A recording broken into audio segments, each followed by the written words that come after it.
Welcome, and I am happy today to introduce a friend of mine, Jeannette Franks, who is in real life a PhD gerontologist who taught for over 20 years at the University of Washington on ethics, grief, and loss. She has written two books, one of which she spoke about 2 months ago.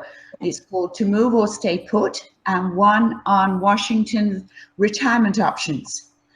She's also been a board member of the Senior Center and locally helping people with weed warriors and environmental issues.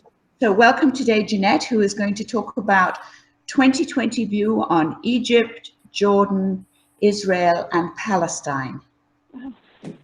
Thank you, Janet. I'm going to go to my screen here.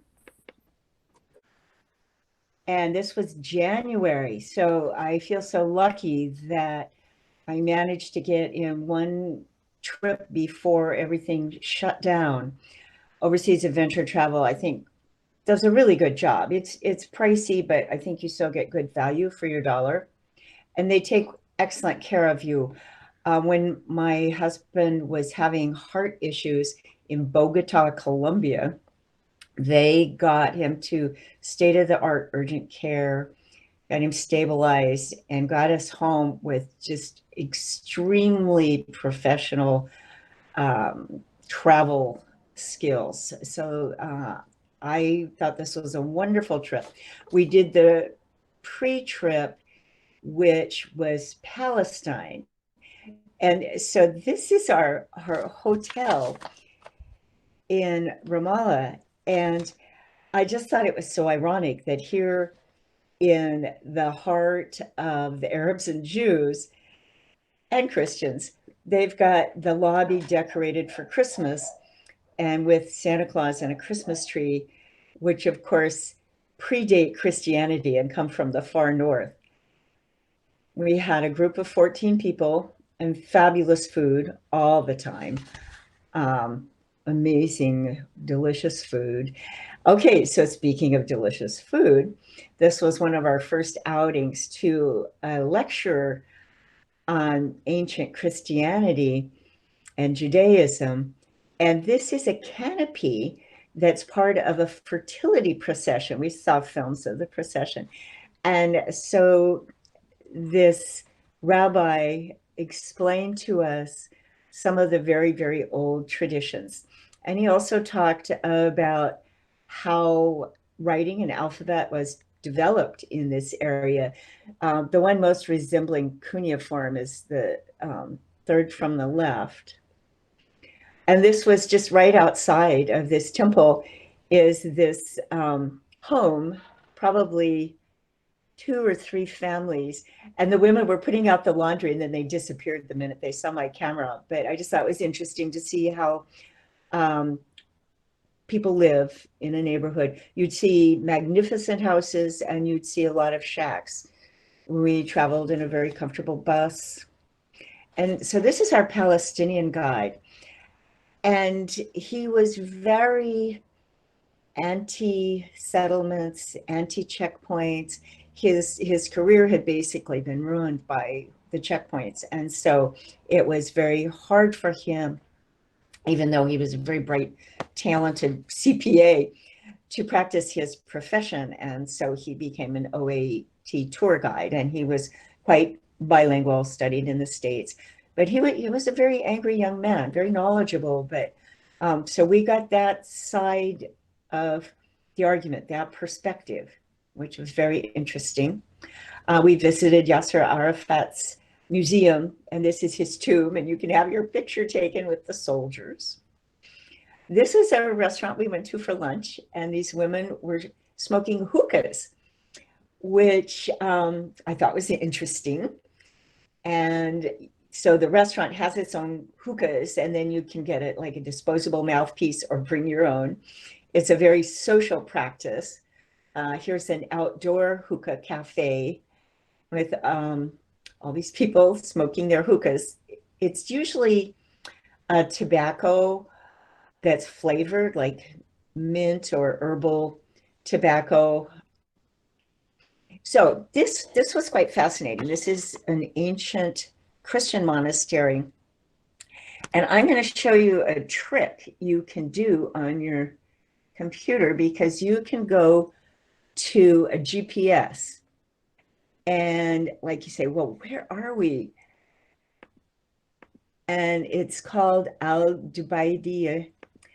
And when you back off from the GPS, you can see we are near Jerusalem and the Dead Sea.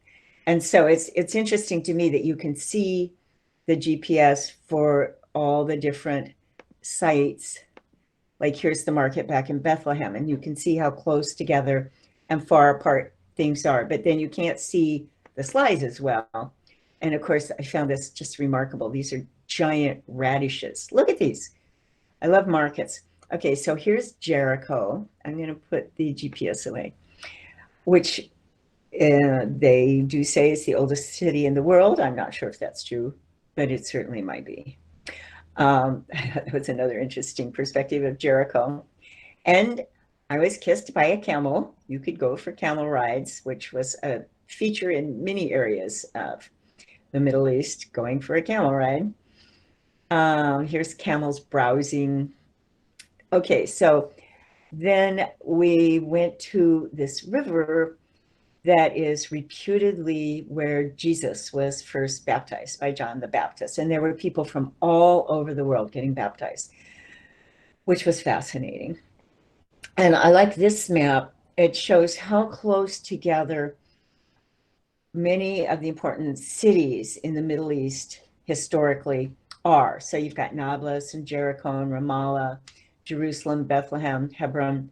So this mountain that we were on, which had a kind of unfortunately renovated Roman ruin, had this grand vista looking all over the area, which now is quite arid. And of course, thousands of years ago, it was very, very lush and green. I like this sign as well. No smoking, no shouting, no guns, etc. But it had beautiful Roman mosaics, really stunning. Markets, I love markets. We went to many wonderful markets. Here's a spice market. There's Kathy Guillen that lives on the island. Here's some ruins of Hebron's palace. And it always shocked me to see how casually people treated these archaeological ruins, which were ancient and fragile, but they did. Here's a checkpoint. And so traffic would stack up behind the checkpoints, but because we were in a tour bus and clearly tourists, we would get through rather quickly. But quite often a military person with, you know, an AK-47 would come on and look at us and make sure we looked like American tourists, which indeed we did. Then we went to one of the settlements, and this very passionate Jew from Chicago had been living there quite some time and had a large family and was vehemently anti-Israel. I'm sorry, anti-Palestine, anti-two-state solution, just very pro-Israel. And he actually made some people quite angry because he was very, very one-sided. So we were getting a very one-sided Palestinian. And in this talk, he didn't travel with us, but he toured us around the settlement. We got his perspective. And the settlements are very nice, beautifully constructed, and nice architecture and gardens and education, and, you know, really well done. Then we went to a mosque where we covered up.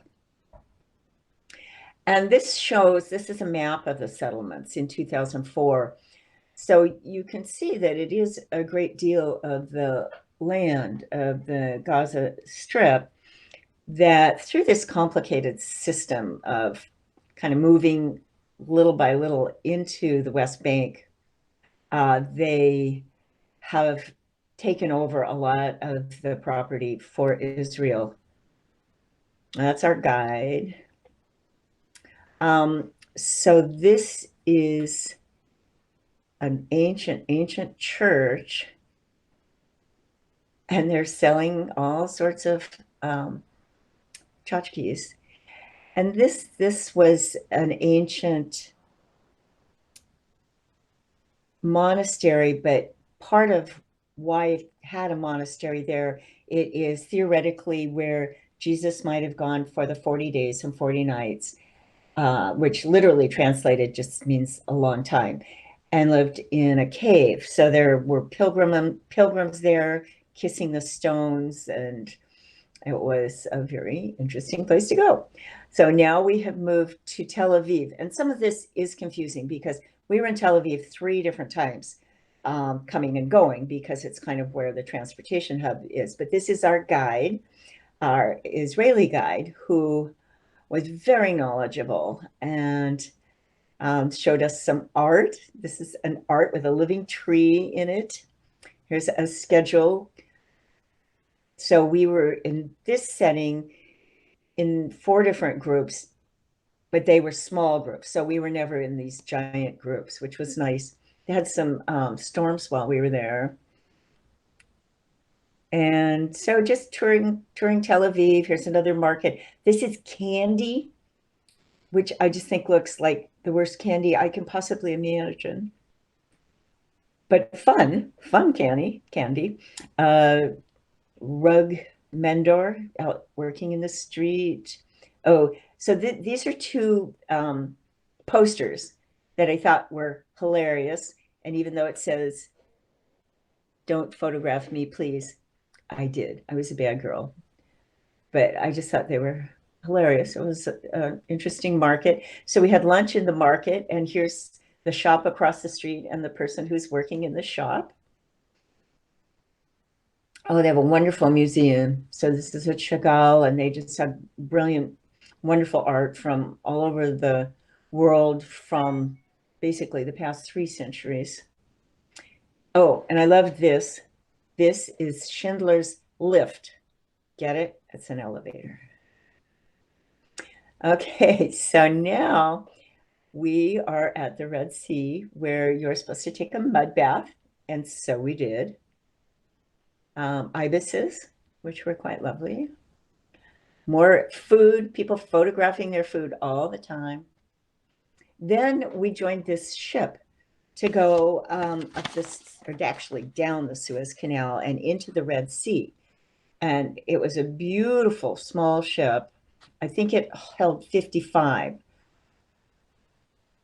Just a lovely, comfortable ship. Everybody had a view. And then we stayed here near Luxor in one of the old historic Thomas Cook hotels. That was really fun. I mean, it must have been, I believe it was from the 20s. And lovely, huge rooms with antiques, gorgeous bathroom, fabulous food. And then we get to Luxor. And also we visited the Valley of the Kings and the pyramids and the Sphinx. Here we are doing the King Tut strut. There's swell pyramids, I'll tell you. We crossed the Nile in a felucca. And one of the nice things about overseas adventure travel is you always have a meal with a family. So you had a home hosted meal, and this woman had cooked a really delicious feast for the 14 of us. And this was her extended family that helped with our meal. And we got to tour her house, which was quite modest. This is her oven for baking bread. Okay, and then we are now in Jordan, because that's where the ship took us. And this is an ancient Roman Colosseum, obviously, and they had a nice museum there of basically Bedouin lifestyle. Just a wonderful Colosseum. And then this is a group of men who had pigeons. This was a place where they had dozens of pigeons for racing. And this is our Jordanian guide. So we had an Israeli guide in Israel, a Jordanian guide in Jordan, a Palestinian guide in Palestine, and an Egyptian guide in Egypt. more hookahs, a restaurant where she's baking flatbread. Now, this was so exciting. If you ever get a chance to go to Petra, I just thought it was a wonderful, fascinating archaeological site. And it's so dramatic. This is like in Indiana Jones, which they used for several movies, because you walk down this narrow valley, this cavernous valley, and you emerge into what they call the treasury, but was actually just a funerary monument carved into the soft sandstone. But it was a thriving town because it was a crossroads of the caravans, and there was water there, and so it was this fascinating, huge city. And that, you know, they're all there to talk to the tourists and see if you'll buy a trinket. And it was cold and rainy, which was actually wonderful because it wasn't crowded. Here's the security officers hanging out together, looking at their cell phones. Then we went to another splendid meal where they're doing their famous sword dance, which is fun, live music. And then we did a camel caravan. And beautiful geology. So here we are in Egypt. And here is a boat that was excavated and very well preserved in the mud. Sort of, I think of like Cleopatra on the Nile kind of boat.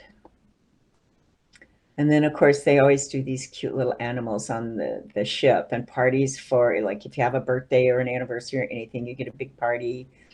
Okay, so this is back in Israel, and it does jump around because, like I say, we were in and out of Israel all the time. And of course, I think most of you know I'm passionate against ivy, and had let ivy take over this tree at this kibbutz. So this is on the ship. So that's like got out of order. I apologize. So they did a little towel thing. So this is back in Israel, and I love this. This was the Cafe of Elvis. And had all these Elvis photos and records and coffee cups and everything you could imagine. It's very bizarre, truly bizarre. So this is the Wailing Wall, which we also visited more than once, which is why sometimes things might seem out of order. I love the guards. This is sort of a slum, a Palestinian slum, right next to a famous archaeological site and a museum. I thought this was funny, showing how the hieroglyphics are also sort of like emojis.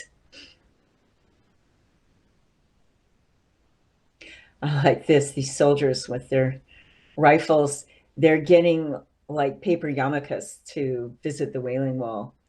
So here you're in this sacred site with paper yarmulkes and soldiers in full garb and artillery. The Dome of the Rock. This was a market where he's getting ready to set everything out for the day. We stopped here for coffee. Now, this is from a different presentation. This was the Great Decisions presentation on the Middle East, which happened shortly after we got back, which was very interesting. And what his point was one of the reasons why this was such a complex area, both thousands of years ago and in the present, is that this is probably where the first humans came out of Africa and settled.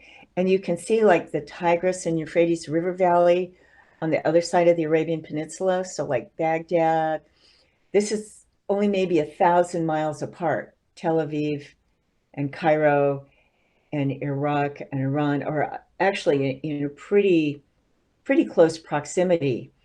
So this area, and this sounds, I think, very almost racist in a way, in that we think of it as the cradle of civilization, like the Tigris and Euphrates River Valley. And of course, they had huge civilizations in Africa. It's just that more of this, because of writing and because of the way the Egyptians buried their people, we have more evidence of what happened in this area. But it was fascinating to me that 3 of the world's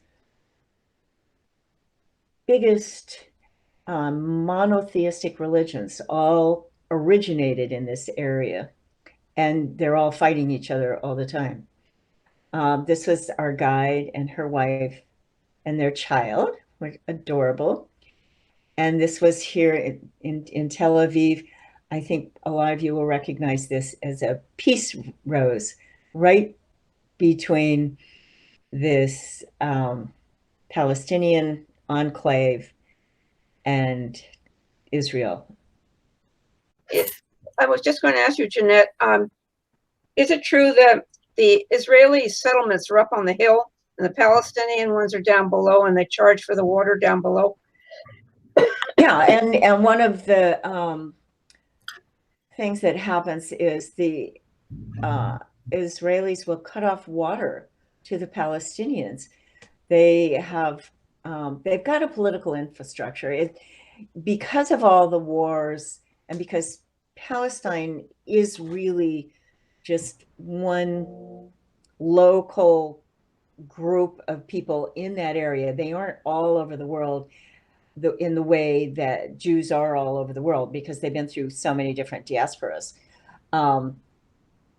So until the end of World War II, Palestine was kind of culturally intact and separate, and didn't really have a lot of money.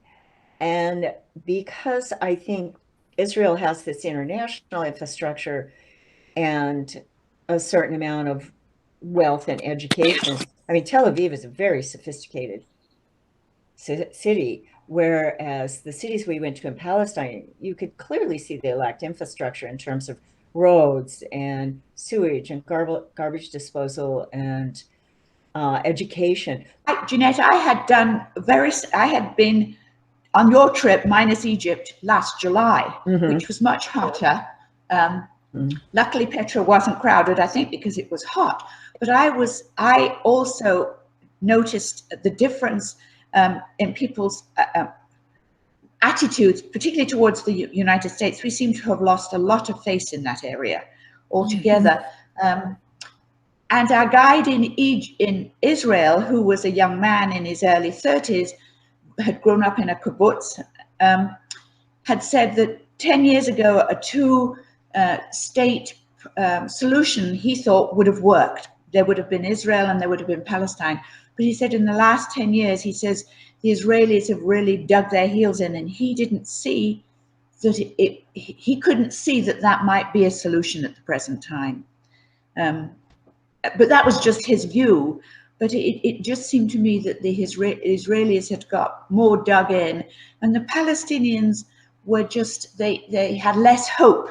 And I think it was probably because of the education level and the just how they had seemed to have lost hope in a solution. The Israelis, of course, have every boy and girl has to go and do national service, which is why you see so many soldiers around Israel, because they man the all the checkpoints. And we were lucky enough, they took us up into the Golan Heights to an old Israeli checkpoint, and it was a bit like the battlements down at Fort Ward, all these concrete things, and took us within 5 yards of Syria. So you could, but they desperately wanted the Golan Heights back because it's on a hill, and and that was their real goal in taking them back, because as Sheila said, they like to be on the hills so that they can control what happens in the valley. Yeah, and it's interesting, it's terrifying, frankly, to think about how global warming is exacerbating all these situations, because so much of it is about land and water and these densely populated areas that don't have enough resources. And I think to a great extent that more and more is going to be the roots of conflict. Yeah. Limited resources. Thank you, everybody, and I'll look forward to seeing you all again. Well, not next week. There'll be another program next week, and someone else is hosting, but in a couple of weeks, I look forward to seeing you all. Thank you, and have a good weekend. You Thank too. you. Thank you, Janet. Thank you, Jeanette. You're Okay. welcome.